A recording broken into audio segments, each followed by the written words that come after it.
Hey everybody, and welcome back to the latest episode of Code Brew.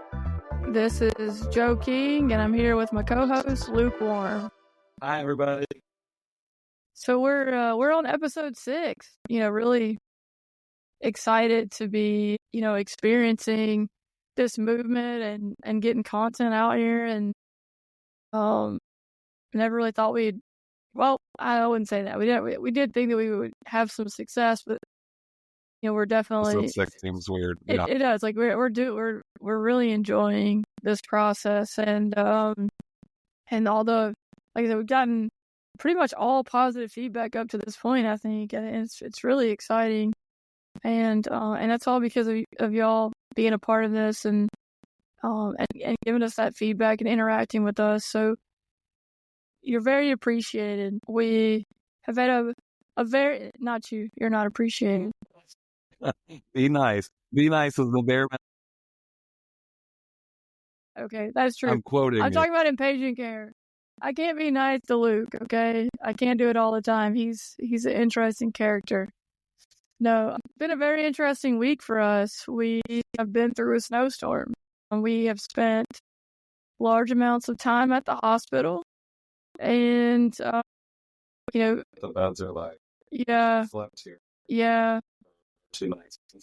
Definitely. I know how to answer phones, very complicated phone systems, and yeah, I think we've learned a lot. We've basically managed like a mini disaster, like internal local disaster, I guess you might say, where we've had staffing constraints. And I think we've learned a lot for sure. Definitely experienced some frustrations.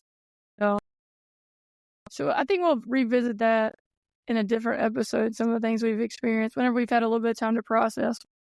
But today we're in the second part of our series about rapid responses, and our focus is going to be really diving into sepsis and hypovolemia, which are two very critical conditions that all of nursing needs to be able to recognize and act on very quickly. It is one of Luke's favorite topics. I mean, I would say that this is where nursing, like this is, like the, number one killer worldwide. And when you think about, for sure, yeah. Yeah, and when you think about like all of the ways that, people are coming to the hospital already septic or, lines, drains, tubes, surgeries, like the, intubating and all the ways that devices, whatever it is that we have that, can lead to infection. In a germy environment, this is like where the nurse really plays such a vital role in prevention and early identification, because, the earlier we identify, the faster we treat, and, the faster we treat, the better the outcome. I mean, talking about statistics, I'll say this over and over again, but it's like 7.4 or 7.6%. Increased chance of mortality every hour that care is delayed from the identification of like time zero for sepsis. So that's why we really thought that it was important to have an episode where we were able to focus really on sepsis and some of the hallmark traits, the service criteria, and really spelling it out to you, trying to make it as simple as we can. It's definitely a complicated issue, but yeah. So let's stay caffeinated. Let's stay caffeinated, stay curious, and we'll get rolling. So that quick housekeeping piece we always do. Our disclaimer: the views and opinions expressed on Code Brew are solely our own and do not represent the views of our employers, professional organizations, or any personal or professional affiliates. This podcast is for educational and entertainment purposes only and should not be considered medical advice. All right. So, our first topic is really, what is sepsis? It is, defined as life-threatening organ dysfunction, and it's caused by the body's response to an infection, basically being dysregulated. And so we're going to be focused on the service criteria. There's some other criteria out there for sepsis that they may use at other facilities, but this is the one that we're the most familiar with at this time. So that's what we chose to dig into for y'all. So let's go over the service criteria. What do you? That was. Yeah, surge criteria is just a systemic inflammatory response process. And so, you're going to have, these are vital signs, essentially, labs. And, so your vital signs are going to be kind of out of whack in the hospital. And it's normal for our bodies to have like a inflammatory response, like when we have a surgery, have an incision, like our body's going to see some of this. But this is where we need to look at, like, sepsis is actually a progression. So SIRS would be like level 1. This is prior to sepsis, and it's going to be like a higher low temp, high respirations, high heart rate, higher low WBC, or less than 32. So, I just kind of look at it, and then like those specifics are like temp greater than 100.4, less than 96.8. Greater than normal, right? So greater than 20. Heart rate, pretty much greater than 100. 100, so we're going to say abnormal, but the actual definition is going to be 90. And then an elevated white blood cell count would be like 12,000. So we're, like our body's having like an accurate response and, sending white blood cells to fight infection, or less than 4,000. So it's, the blood cells are getting like bombarded by the infection and not able to keep up. There's also bands. So it's just like a greater than 10% band. So that would be like white blood cell babies. So like production of white blood cells to come and fight infection. The PaCO2, just for your patients who are being mechanically ventilated, there's also their recovery rate, because we're doing that for those patients. You can look at PaCO2, and it's less than 32 millimeters of mercury. And I've always just kind of looked at that one as like, well, if they're breathing fast, they're going to be blowing off more CO2, so that number's going to be lower. Someone correct me if I'm wrong, but that's just kind of how I've always memorized that. So SIRS is just, these symptoms. When we get into like the identification of sepsis, so we need 2 SIRS criteria, and then we need a confirmed or suspected source of infection. And the suspected one's always kind of weird, because it's like, what's suspected? Like, I know, like, you come in for a UTI or you come in for pneumonia, but like the suspected is it can seem vague. This is where we kind of need to be like, well, they came in and they have like a surgical incision, and like, this drainage looks weird, or that incision's like red, or it's inflamed, it's warm. Or I always think about, the things that we've put in. My first thought is like things we've put in. So any line, especially your central lines, especially your mid lines, not so much. Yeah, I mean, any line we put in can become infected. So obviously, any peripheral IV can. But I think about catheters. Yeah, we think about cauties and CLABSIs, right? Because we talk about those things a lot from maybe not enough. Maybe not enough. I mean, never enough. But right, we talk about catheter-associated infections. We talk about central line-associated infections. So those are the big 2 for me. But, anything that we've put in device-wise, I automatically think about that. But then you start looking at, what have we cut on them? Is there... Or are they on event? So we're on the event. Are we on event? So, app and all the new names that they've given, ventilator-associated event assembly. See, I mean, you have to think about, like, we have plenty of people who come in from the community with infections, right? All sorts of infections, but some of the things that we do to try to help people also can cause infections. I mean, we know that, right? So you have to remember those things. The importance of the bundles. So 100%, yeah. Bundles and oral care and subglottic. Yeah. That and 30 degrees and proton pump inhibitors, like those are mobilizing your patient, getting them up and moving, especially post-surgical, as best you can. Getting people up and moving is really important, and encouraging that. And then those flutter valves, lung percussion. There's so many things we can do to help. Like a lot of students ask them what sepsis is. They say it's an infection in your blood. Like they're kind of like describing bacteremia to me. So that that typically would be a blood infection. This is just an infection in your your body, and yes, it could be related to a UTI, or yes, it could be related to a specific area where we're going to say, oh, it's urosepsis. But this is just something the body's doing there. So, the nurse's role, we've said got these lungs, tubes drained, those are a common culprit. Let's get those out as soon as possible. No matter identify the source as quickly as you can and as best you can. But also, like, without those things, we're gonna say that time zero. So yes, we always want prevention. So prevention, very important. Get rid of any of the culprits that you can get rid of. Really good assessment skills, But let's say we can't get rid of a central line. Patients on, multiple strips. It's not a emerald. We would hate that. It's a more optimal central site. We really want to sepsis as early as possible. So, we talked about these like smart web crawlers or documentation systems. I our patients to, figured out, and Charge go flat.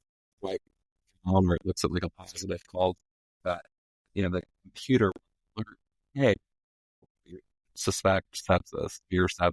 Those are really helpful. I think especially for people who are coming into, I can't imagine, we've seen the technology evolve into that since we started. I mean, that's when I started, we were paper charting. And so I can't imagine. Yeah.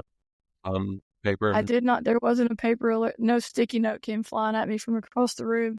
It's very unfortunate. Absolutely. That would have been amazing.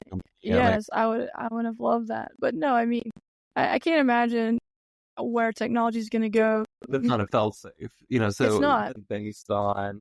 you almost get alarm fatigue like you do with a typical audible alarm where you have so many, especially if you have vitals that are put in incorrectly and stuff like that. But you have to use those resources as best you can.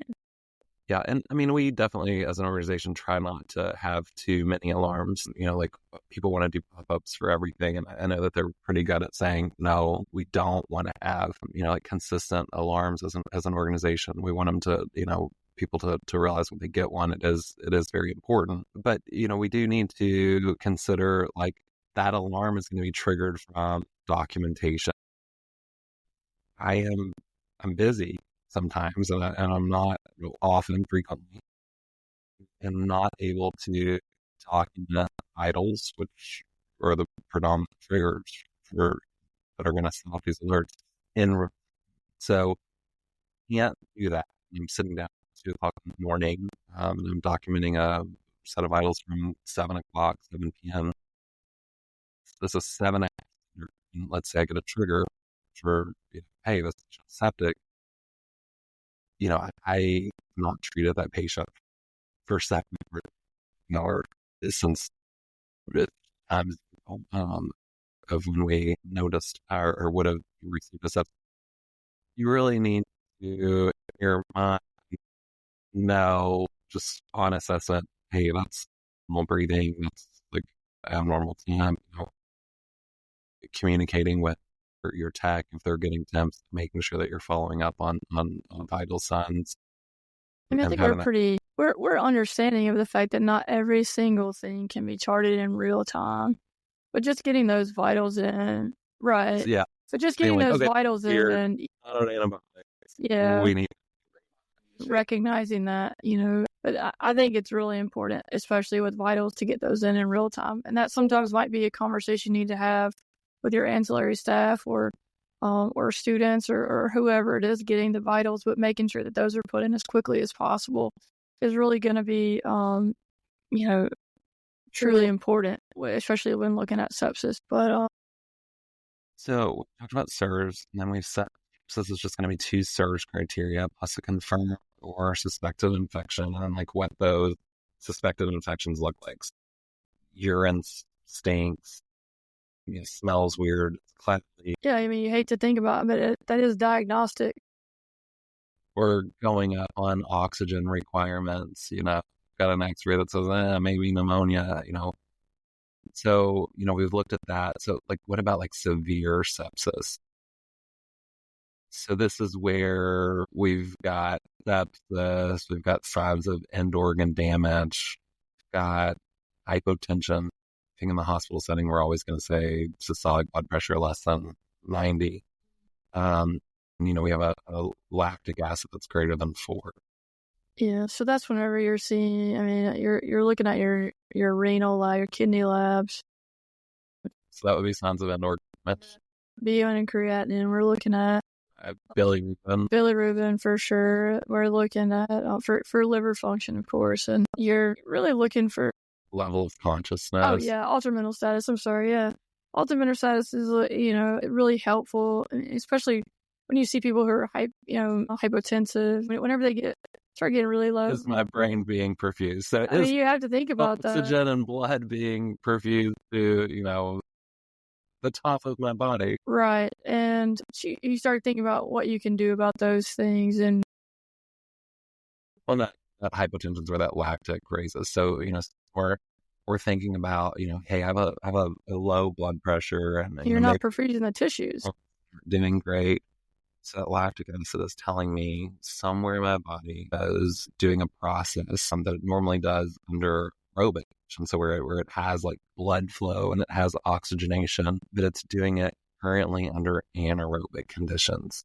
And it's letting off this lactic acid, essentially like, help, restore blood flow. And that's one way to think about it. I mean, that is the way to think about it. If your lactic acid is going up, it means you have tissues that are not being adequately perfused. So they're producing that lactic acid because they're not getting adequately oxygenated, right? So, and that could be, and that's directly resulted from sepsis and hypovolemia.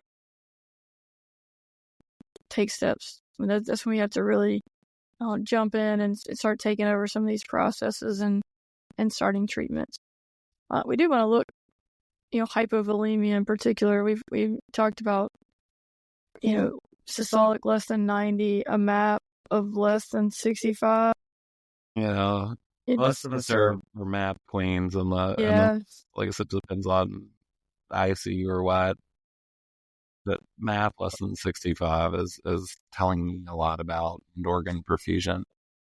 So sometimes I feel not as targeted towards the systolic blood pressure. They're like, but 88, So, in my mind, I always kind of think about it as, MAP is systolic plus diastolic times 2, divided by 3. And your true blood pressure is closer to your diastolic pressure, since diastole is twice as long as systole. So, as long as your diastolic is not super low, you can sometimes have a systolic blood pressure that's under 90, your MAP is still over 65.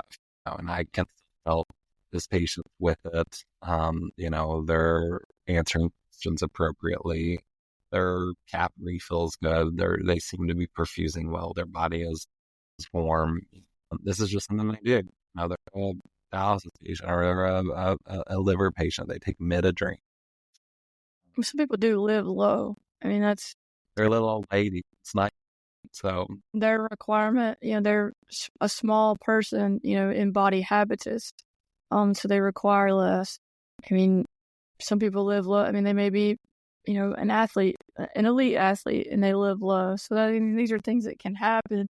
But we look at the average, and 65 is what most people need to be adequately perfused. But that's also where you're assessing your patient, like he's saying, their color, their mentation, their cap refill. These are all, things that when one of them starts tools in our toolkit. Yeah, whenever one of them starts going off, then you start looking at other things. I think mentation is a huge one. Yeah, he's cold, he's white, he's altered mental status. Yeah.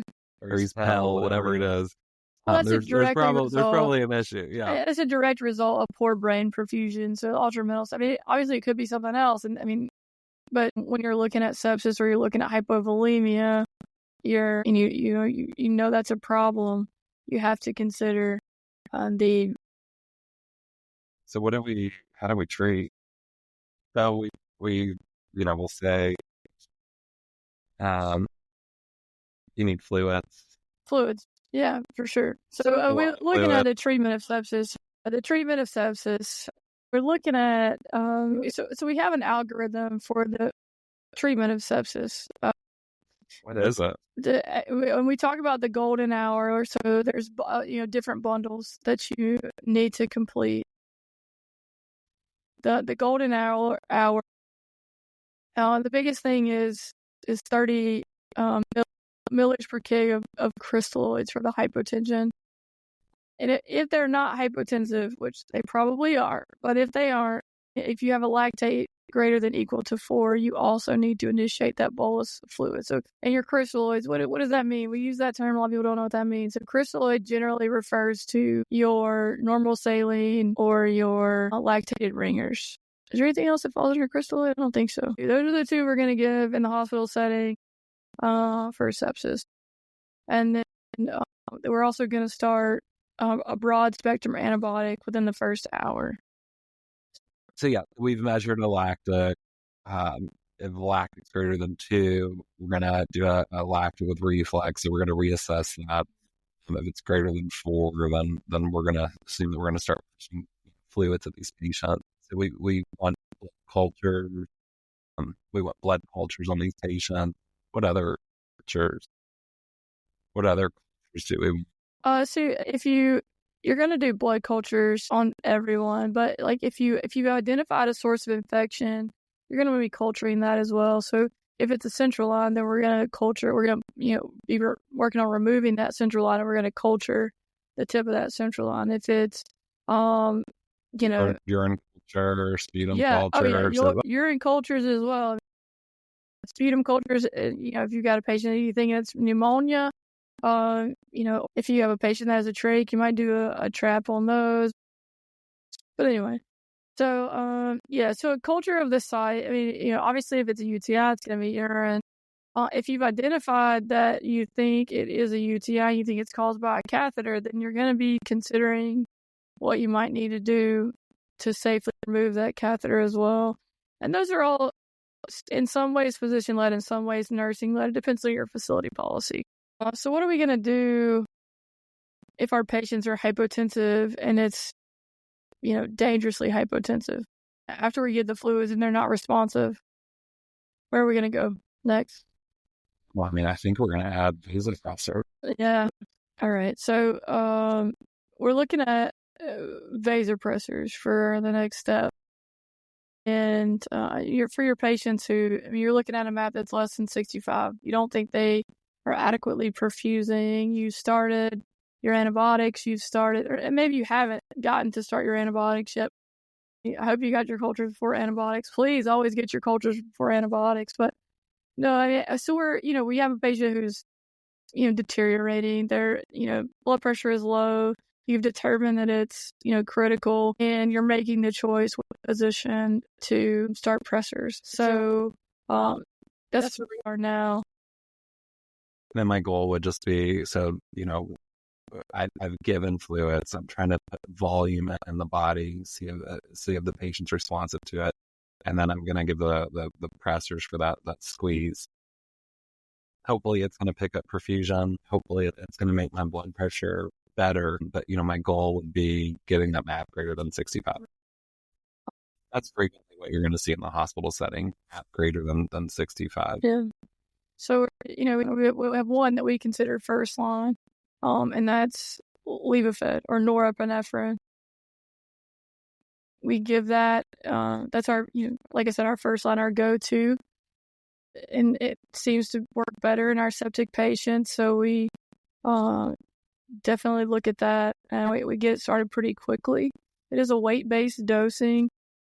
In most places, you're never going to see that outside the ICU. I mean, there are a few situations where some places may give it outside the ICU, but it's not very common at all.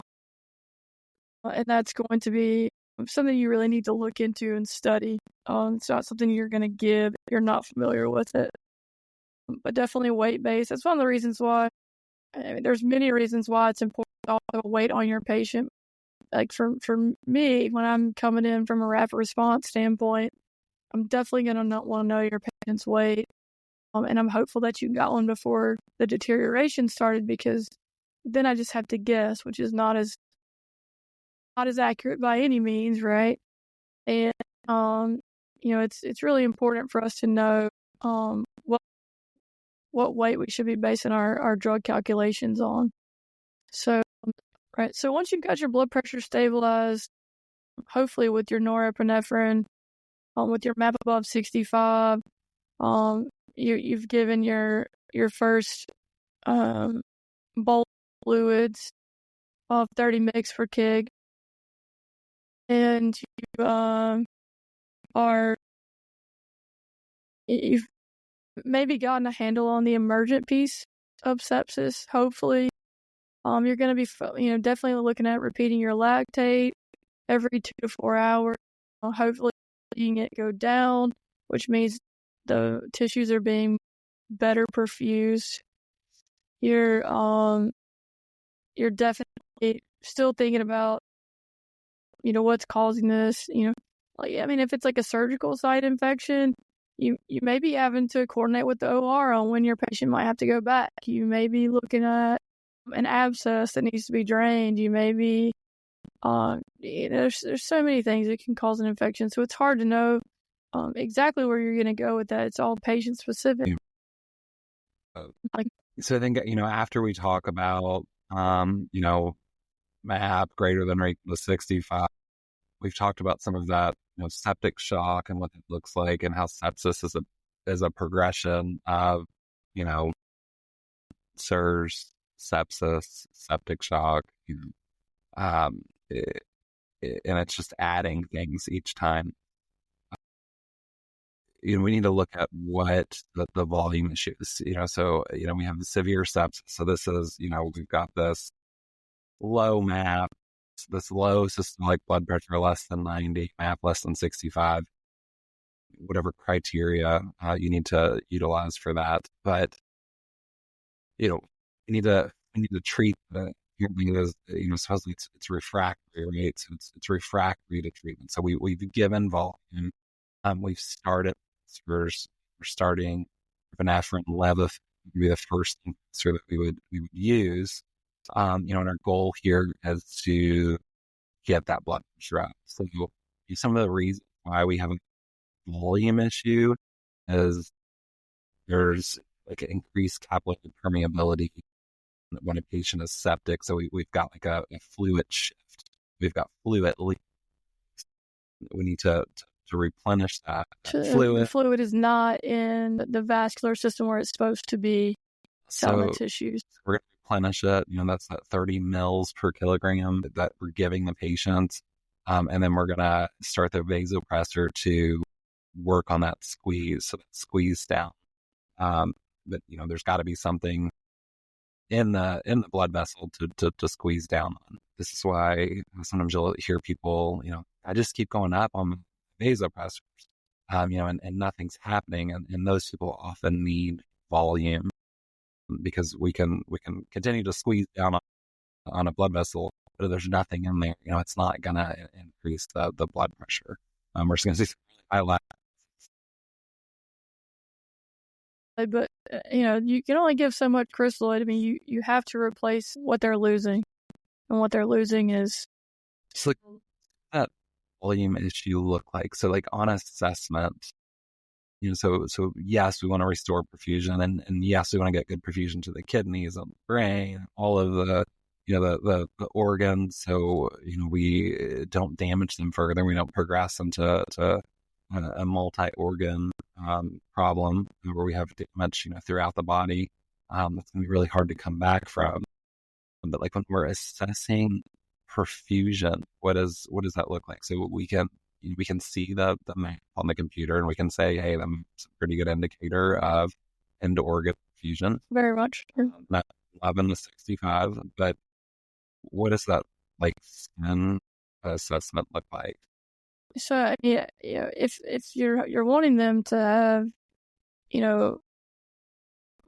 be pinkish, if you're they pale, if they're pale, that's bad. Yeah, I don't want them to like, look, pale white or gray or. So is the cap refill like So like we're looking at refill. It's telling about we're filling the skin. Is it cool or is it form they're using? So we look at these numbers and we say like 65, generally a good number, right? 65 might look different for different patients. Yeah, for sure. I think usually it's pretty good, but you might actually see where some people we say, hey, 60 is good for this person. So we need to realize in general numbers are generally some variances based on size or just based on a patient's other factors going on with the patient.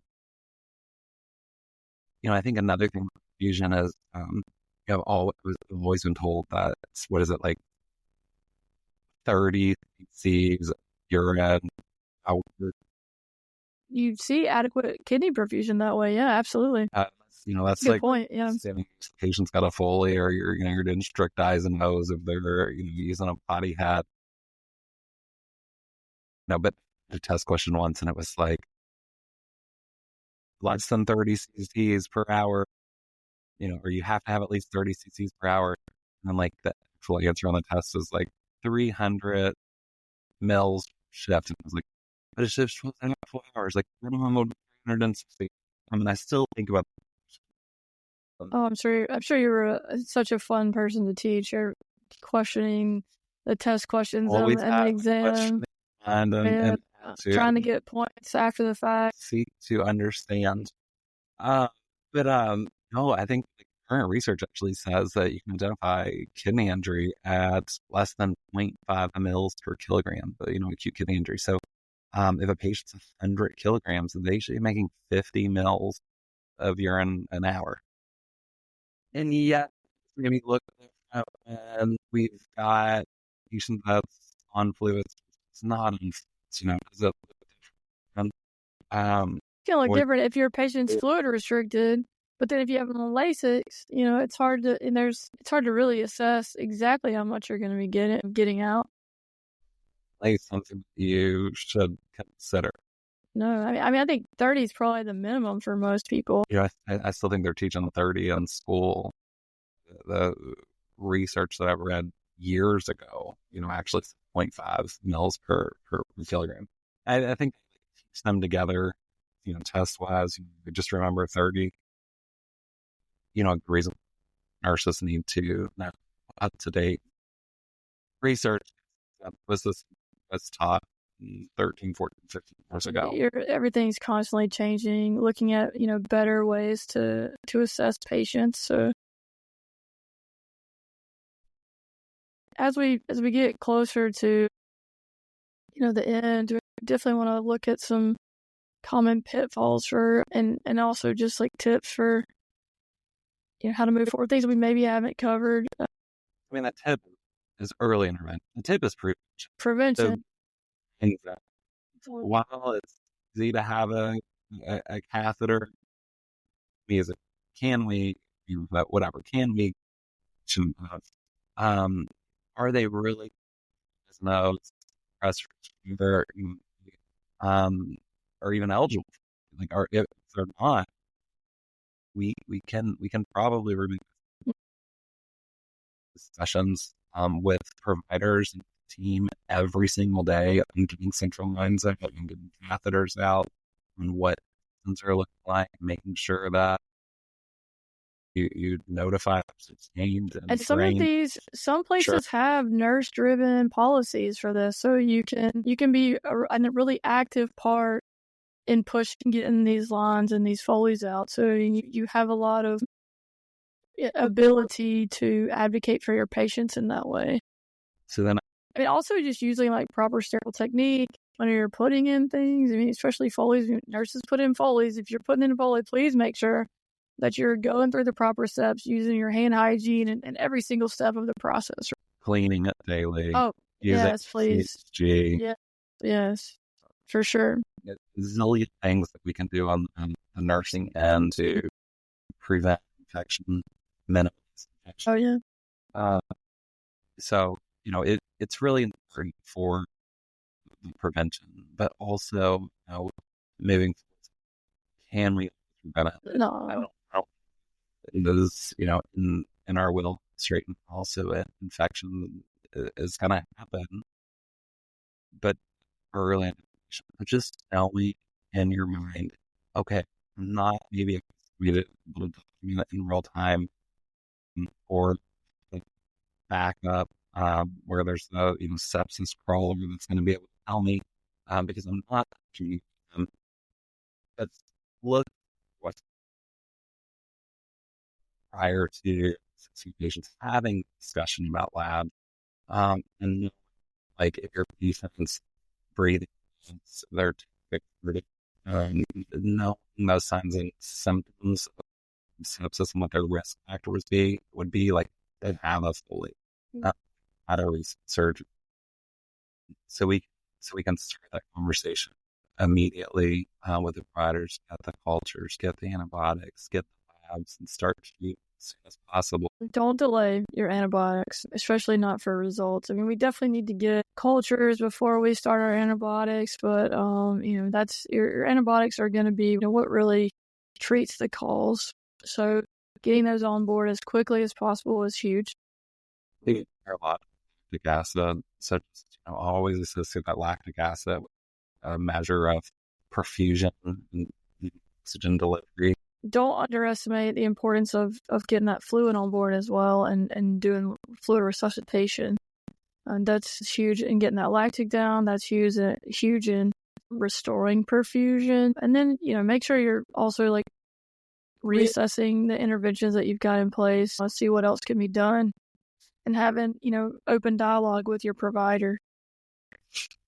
So as far as like, I think we've kind of touched on this, but just a few pearls of wisdom when it comes to sepsis is, a few of these can help with anything, for sure. Making sure you're trying to recognize even subtle changes in your patient's condition. It's hard when we get bogged down with all the tasks that we have to complete, but trying to even recognize little things can make a huge difference.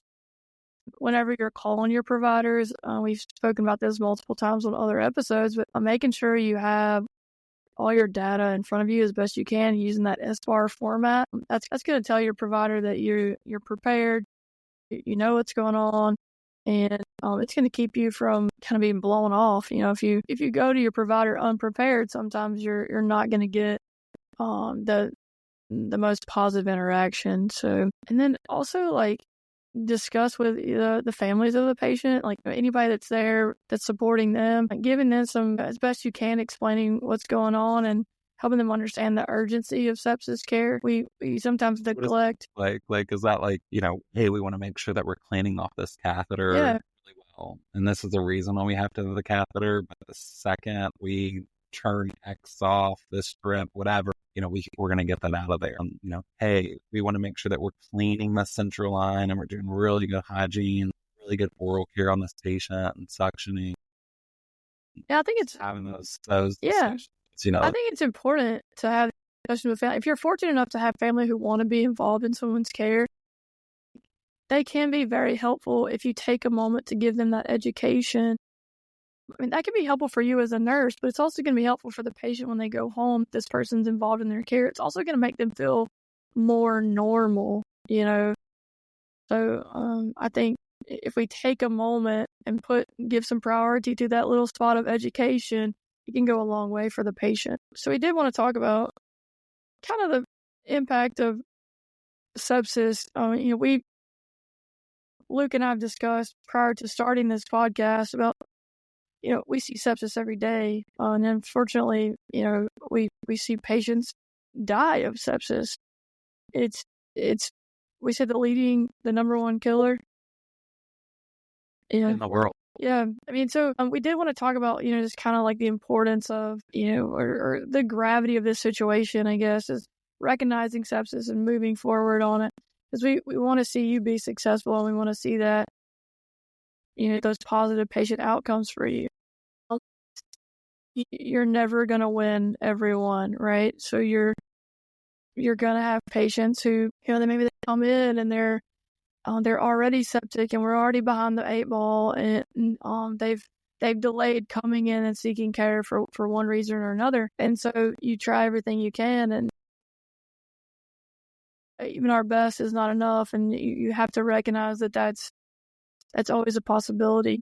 You lean on each other whenever you see those kind of situations, or you can become emotionally affected by these things.